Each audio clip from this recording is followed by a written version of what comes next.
Pues estamos en nuestra sección de cultura. José Luis, ¿qué nos traes hoy? A ver, cuéntanos un poco del tema del orden simbólico. Ok, sí, bueno, para esta ocasión queríamos hablar un poco ya, volver a entrar justamente como el segmento, lo que es cultura, y me gustaría partir en primero de una definición ya un poco más fija de lo que es la cultura. En este caso, la definición que yo estoy tomando para poder hablar de cultura es la definición que propone Giovanni Sartori en su obra más conocida, que es Homo Videns. También hay que saber que el señor Sartori se basa mucho en la idea de Ernest Cassirer. Entonces, ¿qué es cultura para ellos dos? Cultura es todo el universo simbólico en el que se desarrolla el hombre, comentaba Cassirer.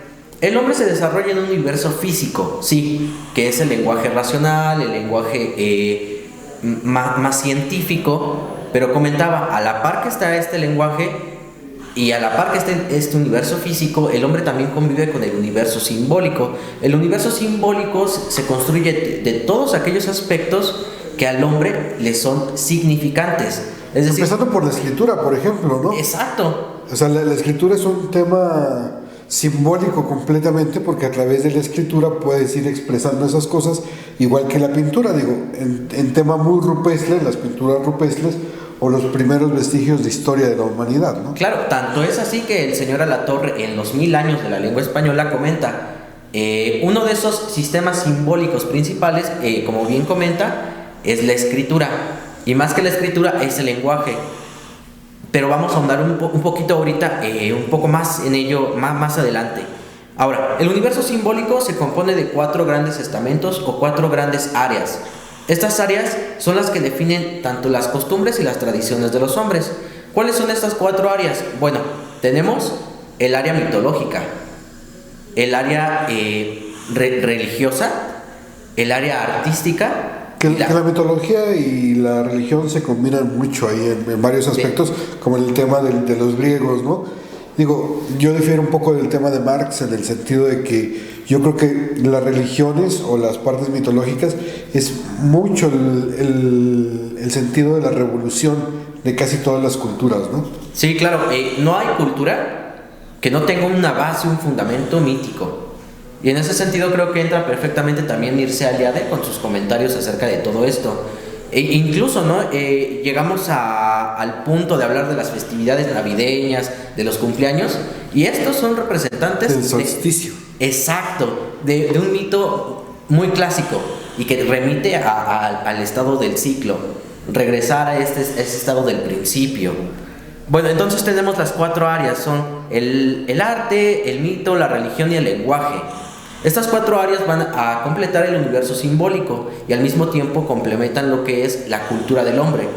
Definida así, la pregunta sería, ¿cuál es el lugar actual en México en donde podemos encontrar estos 4 elementos de manera rápida, pero demasiado evidentes? Los tianguis. Los tianguis. El letrerote ahí que dice, vara, llévelo. Claro, ya desde ahí tenemos la introducción a un lenguaje. Además de que asistir al mercado, a los tianguis, es todo un rito, es todo un ritual, y es ahí donde entra la parte mitológica. Porque volvemos una vez más al mito del ciclo. Estar ahí constantemente. Ahora el lenguaje también, como bien comenta, tenemos a los trabajadores, a los vendedores. Cada uno tiene su propio lenguaje. Pero ¿en qué área me gustaría ahondar un poquito más? En esta parte. Sería en la parte artística.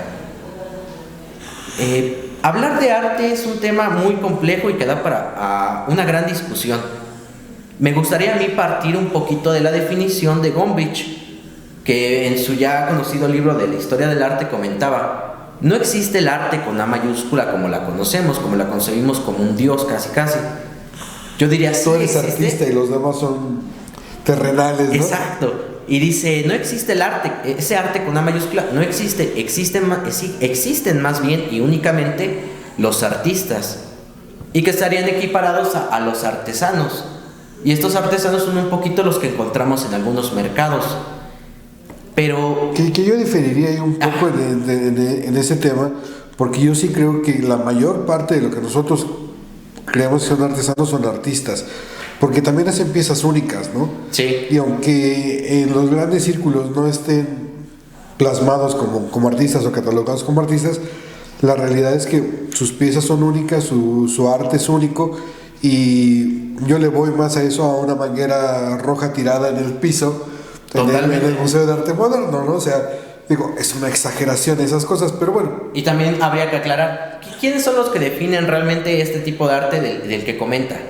Bueno, pues sería desde el punto de vista de Humberto Eco, las élites tanto intelectuales como económicas son las que dicen, esto es arte. Y también nos han vendido la idea de, bueno, el arte no es para todos. Que voy un poquito en desacuerdo con esa idea. Y volviendo a la idea de los artesanos, ¿qué sucede un poquito con ellos? Yo estoy totalmente de acuerdo con Gombrich cuando dice que no hay arte, sino más bien artistas. Entonces los artesanos son una especie de artistas, y todos somos una especie de artistas desde el momento en que nos levantamos y hacemos una teoría del color al mirarnos al espejo y decidir qué nos ponemos y qué no. Y hay una serie de equivalencias ahí. Y yo te dejaría sobre la mesa un tema. Yo creo que el arte es el alimento del alma. O sea, si nosotros no alimentáramos nuestra alma diariamente con arte y con toda esta parte de visión, como tú dices, de teoría de color, de formas, de gustos, como dices, el tema del mercado es donde tú puedes tener el olor a barbacoa, un olor ancestral, puedes tener el olor al marisco, al pescado, puedes tener las texturas de la sandía, de unas fresas, o sea, todo eso, como bien dices, se concentra en mercados. Y bueno, para mercados, pues el de la Merced, ¿no? Yo creo que ese sería el as de la baraja en la Ciudad de México. Que incluso hoy en día es el mercado de la Merced, incluso ya es como un centro turístico. Sí. Ya es un punto turístico. Y eso es un poco gracioso. Hablamos de arte y me encanta eso de el arte es esta parte del alma, la definición del alma.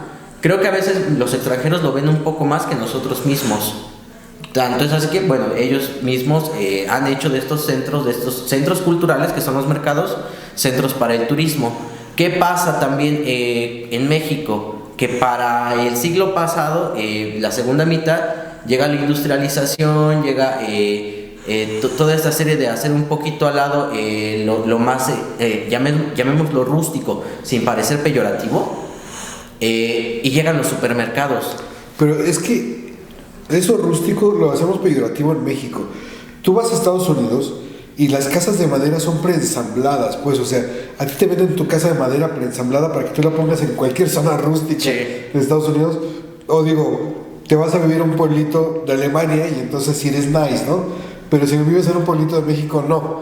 Y eso yo creo que es totalmente absurdo, porque uno debería tener la misma concepción del término rústico para los norteamericanos que para los mexicanos que para los europeos. Y lamentablemente esto no es así. Traemos una escuela detrás, un sistema que nos ha enseñado a desvalorizar ciertos aspectos tanto de nuestra cultura como de culturas ajenas, o a valorizar otros aspectos que no son nuestros y olvidar un poco los que traemos ya aquí, los que podemos conseguir aquí más cercanos, tener un acceso más duradero, más visible a todo lo que es la cultura. Entonces, volviendo al tema de los mercados actualmente en la Ciudad de México, considero yo, son centros culturales. ¿Por qué? Porque tienen una actividad intensa de estos 4 elementos que comentábamos, el mito, la religión. No sé si sucede esto en todos los mercados. Yo considero que sí, pero la gran mayoría de los que he visitado al centro, siempre hay como un altar. Siempre hay como un altar. Y siempre hay una Virgen de Guadalupe. Exacto. Y volvemos al rito. Porque tú podrás ser cristiano, podrás ser cualquier cosa, pero siempre serás guadalupano. Siempre. ¿Por qué? No lo sé. Pero, digo, Alex Lora es la viva encarnación del tema. Quiero decirles que, por ejemplo, cuando Alex Lora toca con Santana, Santana no quería tocar con Alex Lora hasta que él le dijo que era una rola para la Virgen de Guadalupe. Y entonces fue cuando Santana aceptó tocar con Alex Lora, ¿no? Sí, claro. Y te digo, es mágico realmente estar en esos lugares. Yo me acuerdo de algunas experiencias que he tenido. Me he atrevido a visitar estos lugares los 12 de diciembre y realmente es que es un festín. Comentabas lo de las texturas, los olores. cuando hacen fiestas, aniversarios, es todo un festín, pero vivirlo diario es también igualmente regresar a ese ritual que es ir al mercado y estar en contacto con todas estas texturas. Ahora, combino lo de las texturas y los olores con la idea de sensibilidad, la idea del arte muy en el fondo, de hecho en su etimología, pero no quiero entrar en ese espectro. Quedémonos con que el arte tiene una equivalencia muy cercana con lo que es la estética, y la estética en su raíz encuentra la significación de sensibilidad. Entonces es ahí donde queda perfectísimo decir que sí, efectivamente, arte hay, y hay demasiado en estos centros culturales. Arte hay harto. Arte hay arte. Eso me gusta demasiado. Pues bueno, yo creo que deberíamos de invitar a nuestros amigos de Maya Comunicación a que vayan a ver los mercados, que se sumerjan en el tema del mercado de la Merced. Quiero decirles que hay una parte donde venden pancita, y Tintán lo reflejaba muy bien cuando decía vamos a comer pancita con los agachados. Sí. Es espectacular, la verdad es que es una sensación que no se pueden perder, y bueno, disfrutar de todo esto que nos acaba de comentar José Luis, que es el tema estético, que es el tema del arte, y que descubran todas las cosas que pueden ustedes tener en un mercado común de México. Eso sería todo de nuestra parte. Agradecemos que hayan visto este video y nos vemos la siguiente semana con un nuevo tema en este segmento de cultura. Si les gusta el video, denle like y compartan.